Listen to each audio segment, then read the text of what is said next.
আসসালামু আলাইকুম। আজকে আমরা কথা বলবো ঝিঝি ধরা। অনেকের পায়ে ঝিঝি ধরে, অনেকের ঘাড়ে ঝিঝি ধরে বা শরীরের বিভিন্ন অংশে ঝিঝি ধরে। আসলে এই ঝিঝি কেন ধরে এবং ঝিঝি ধরলে কি করবেন? মূলত রক্ত সঞ্চালন ঠিক মতো না হলেই ঝিঝি ধরে।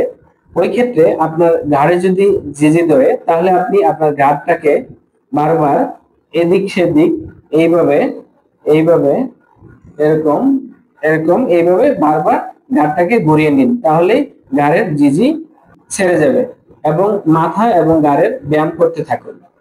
যদি পায়ের জিজি ধরে তাহলে মনে করবেন হয়তো পেশির সংকোচনের কারণে জিজি ধরেছে, বা কোনো কারণে রক্ত সঞ্চালন বাধাপ্রাপ্ত বা কমে যাওয়ার কারণে জিজি ধরেছে। তো ওই ক্ষেত্রে কিছুক্ষণ আস্তে আস্তে হাঁটাহাঁটি করুন, হাঁটলেই জিজি ধরা থেমে যাবে। এবং আপনার শরীরের যে কোনো অংশে জিজি ধরলে ওই অংশের ব্যায়াম করুন বা ওই অংশ বারবার আস্তে আস্তে নাড়াচাড়া করুন, তাহলে জিজি ধরা থেমে যাবে। অনেক সময় পর্যাপ্ত ঘুম না হলেও জিজি ধরতে পারে।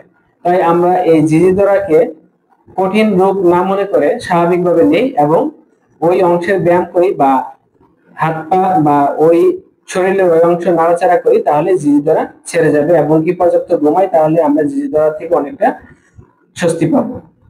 সবাইকে ধন্যবাদ।